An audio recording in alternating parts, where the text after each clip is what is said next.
Hey folks, what's up? Thanks for checking out my 8.25 Restoration Druid guide. We're going to start off with an overview of the Raid and Mythic Plus talent builds. Right off the hop Tier 1, you're basically split. Do you want to go with Cenarion or Abundance? Cenarion Ward is the go-to for myself personally. I really enjoy it. I think it's a really applicable talent in a lot of raid scenarios. Up next, you have a little bit of a choice between do you want to go with Wild Charge or Tiger Dash? It really depends on what the mobility benefit is. I like Wild Charge because it's kind of that instant teleport out of a location. But if you think you need to weave anywhere, Tiger Dash definitely has some benefits. You just see a decrease of that short burst speed over time. Tier 3, any of the talents are useful. In a raid setting, you're probably leaning towards either the Balance Affinity or the Guardian Affinity. Guardian provides that 6% passive damage reduction, which when you're trying to progress early on in a tier is fantastic. It's really the go-to for raid content. In Mythic Plus, you don't see a lot of it used. Um, Balance Affinity, you never really see that used in Mythic Plus either. Where we do see is with cat weaving. So in raids, not a ton, but certainly if you're looking for a Mythic Plus build where you want to contribute pretty substantial AoE and even single target DPS, Feral Affinity is a great way to roll. When it comes down to Tier 4, you've got a fair bit of choice. It's really situational. What's the fight looking like? Are you looking for that knockback that comes with Typhoon? Are you looking for a large AoE CC that Mass Entitlement provides? Or are you looking for Mighty Bash on a single target? So just be aware of what it is you're signing yourself up for. Up next, we've got a little bit of a funner choice. You got a 3-minute cooldown with Incarnation Tree of Life. That's the go-to for myself personally. I think it's pretty much standard as far as this tier goes.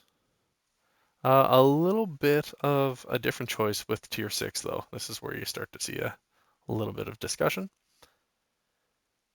Um, my go-to for this is usually Spring Blossoms. It's kind of the default talent for most content, um, especially if you've got the group stacked with Effervescence. It actually synergizes really well with photosynthesis. That kind of makes it my preference for Mythic Plus, and that's usually where I do most of my healing when it comes with my Druid. Alternatively, if you want to push that raid build, go with Inner Peace. So it's pretty valuable in some situations, but you have to ensure that the damage you're going to take is consistent with the 2-minute cooldown that it requires. If not, go with Spring Blossoms. It's the way to go. When it comes down to Tier 7, um, the real dominant talent on this row for raid content is Flourish. So it's almost always unmatched in its power as you're able to combine it with Incarnation and Tranquility. So that's a heck of a powerful burst. You'd never take it in Mythic Plus though. It's the worst build. So if you're finding yourself going to Mythic Plus, you're going to go with Photosynthesis and Spring Blossoms as we mentioned previously. So just to revisit, Mythic Plus, you're going with Abundance or Cenarion Ward, same as what you've seen there. Wild Charge or Tiger Dash is consistent with Mythic Plus as it is with the raid. You're going either Guardian or Feral, and for Mythic Plus, go with that Cat Weaving Feral Affinity. That's the major benefit. Your impact or your stuns, Typhoon, Mass Entanglement, Mighty Bash, that's the way to roll. A little bit different here, so you can go with Incarnation if you want to stick with that. Alternatively, in Mythic Plus, Cultivation starts to gain a little bit more attractiveness. When Rejuvenation heals a target below 6% health, it applies Cultivation to the target. It just gives that added health buff.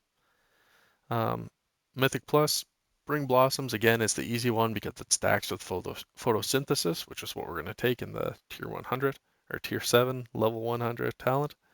Alternatively, you can go with Stonebark. So Stonebark or Spring Blossoms, it really just identifies are you trying to help out the tank and double up or increase the amount of Ironbark cast that you're getting. So that's the quick and dirty raid and mythic talent overview build. When it comes to Azeroth traits themselves, where you really want to kind of dig in, pick up Autumn Leaves. It's really a potent trait that doesn't require any focus or maintenance, and aim for only one of them for raiding. Alternatively, you can go with Rampant Growth. Get one of those as it drops in power quite heavily after that. So again, you're going with a single build. Lively Spirit, pick up one of those because the mana benefit doesn't stack. Treacherous Covenant is fantastic. I know it's an old raid talent at this point, but pick it up whenever you get the chance. As far as dungeon traits go, you want to pick up Grove Tending. It's a really strong tank healing trait and also applies a healing over time, which gives you an additional mastery stack on the target. Go with Incite the Pack, which is a good mastery proc, which also buffs 2 of your party members. Alternatively, go with Trade Winds. It's got a high mastery proc, and it's the best stat for strictly healing in Mythic Plus, so it's a real safe one. High Noon is a great one if you are looking to increase your damage. That really helps buff Starfire in Mythic Plus. Treacherous Covenant, Bonded Souls, and Lively Spirit. Lively Spirit, I'm always a little bit questionable with. It depends on what your innervate usage is. I usually don't use it enough. So that being said, we're going to dive next into stat priorities. But before we dig into those, what we want to get into is really understanding what's the benefit on a raid build, a dungeon build. But honestly, folks, take the time to figure out what it's going to take to simulate yourself and figure out which stat builds you want to go with. So while I'm going to tell you that Mastery is the best secondary stat out there for Resto Druids, where we want to be sensitive and really aware is that Mastery is going to be better than or equal to Haste. So if you use Mast and Haste interchangeably, it should be better than Verse. But in raids, Verse and Crit will be about the same. And if you're pushing Mythic Dungeons, Verse is going to be slightly ahead of Crit. So Mastery, the real benefit of that, it just increases the healing from every heal over time that we apply to any member. That's always a value add. When it comes to haste, it just reduces your cast time, very consistent with all of the other classes and our BFA global cooldown approach. If you are really excited about what race to go with, it shouldn't be new. If you're on the Alliance side, Night Elf is the way to go. Being able to shadow meld in dungeons is pretty solid, and it's got a pretty okay passive benefit. The Cool Terran is also starting to look better if you're going with the Cool Terran Druid. It's just weaker all around if you're looking to do Mythic Plus though. As for Horde, the differences are really minimal, but it comes down again to the largely those racial traits that you can almost hit on demand. So Troll, kind of consistent. Berserking gives you that additional cooldown to ramp up or down with. Zandalari Troll, if you go with Embrace of Paku, is the highest throughput on a passive basis, but it doesn't offer a whole lot of benefit outside of that. And then finally, High Mountain Tauren, believe it or not, it's the extra 1% verse, and it's the strong mobility cooldown. It actually helps with dungeons, and it helps with raids. So a lot of little benefits tied within that. Finally, we're going to dig into rotation here. So for Resto Druids, you kind of have to micromanage a few different things. And before we go any further, go check out the add-on Weak Auras. It's going to help with this micromanagement massively. So you want to keep Life Bloom up at all times and have it on the active tank or whatever player is taking significant damage. Efflorescence is exceptionally mana efficient spell that you should aim to have close to 100% of the time up. It usually placed on melee camp as they're more stationary. Next up is Cenarion Ward. It's a really strong mana efficient single target heal, mostly used on cooldown, but occasionally you'll have to time it with an incoming mechanic to quickly heal up your raid member.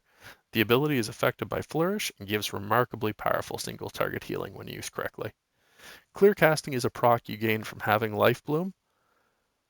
This gives you a mana-free regrowth cast that should be used on any target that requires spot healing. Ensure you're tracking this proc and use it every time. It will give more value if the regrowth is used on a target without Life Bloom if you have Rampant Growth trait. Wild Growth is a short cooldown that can be used when several party members take damage. Swift Mend is our spot heal and should be used as necessary, basically an emergency. And then Innervate should be used as many times as possible during the fight, and that really just gives you a breather on mana usage. So there's ramping and cooldown management that you have to be aware of now that we've covered the basics.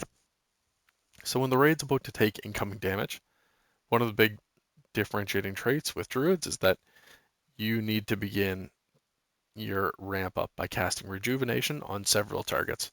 Once you've got several Rejuvenations out and the damage is about to hit, pre-cast Wild Growth, and then once the cast is finished, that's when you actually want to use Flourish. And then once you get kind of above the basic ramp, you're able to add to it by opening with Innervate to reduce the mana cost completely. Alternatively, you could open with Incarnation, Tree of Life, to give yourself a significant healing boost together with a 33% mana reduction on Rejuvenation, which obviously starts to pay off here pretty quick. Tranquility is the most powerful cooldown we have, and it should be used during heavy raid damage and as often as possible. Also combine it with Incarnation Tree of Life whenever necessary and possible, and an added bonus if you're able to flourish the healing over times from Tranquility. Barkskin is our defensive ability, and it should be used liberally. While Iron Bark is an external, it can be used as a personal, but mostly try to keep it available for the tank's call. This really helps out the tank a bunch. ABC, that's the big thing with Druids, always be casting.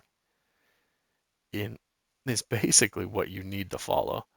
If there's little healing to be done, you should be casting Solar Wrath and additionally Moonfire and Sunfire if mana isn't a constraint. For Mythic Plus, Photosynthesis is basically assumed from a path forward. So you should be really versatile when playing dungeons, as you'll often be attempting to DPS while with Feral Affinity to make the key go as fast and smooth as possible. Maintaining Life Bloom is of high importance as you should be running Photosynthesis to try to refresh it with 4.5 seconds, as this is the pandemic window and you won't lose out on any ticks. Don't have a target, what the heck. During medium to high party damage, you should place Life Bloom to yourself and apply Rejuvenation and Wild Growth to the party while also casting Regrowth and Swift Mend liberally. If you need to further heal using Tranquility, and if you've taken Incarnation, Tree of Life, apply Sunfire to the pack when you have a free global. That drops a neat little damage over time if you're totally new. So from a quickfire standpoint, this is what you want to do if you're going to incorporate Feral into your conversation here. Open with Prowl and Rake, then Shred, and you're at 5 combo points. Then apply Rip, maintain Sunfire, Moonfire, and Rake. When you get 5 combo points, use Ferocious Bite at 50 plus energy, and if Rip doesn't need refreshing. If there's multiple targets, keep Sunfire up and spam swipe at the pack. Use Rip on a target if it's going to live for a while. If not, use Ferocious Bite at 50 energy and knock it down. That's probably the most efficient and effective way to roll through what that Feral build looks like. So tons of fun to be had here. Really, again, take some time, folks, to get to Blood Mallet so that you can sim basically your Azerite traits or your essences that you should be rolling with. Take a little bit of time to go to weak auras or look up different add-ons that'll complement your Druid experience. And when it comes to boss by boss raid guides, kind of go with this overview that I threw together, but alternatively, drop it down in the comments. Let me know what you like. Let me know what I totally missed on. I'm totally up for the conversation. Thanks again for watching. Drop your feedback down into the comments and punch that subscribe button. Thanks for watching, folks. Peace.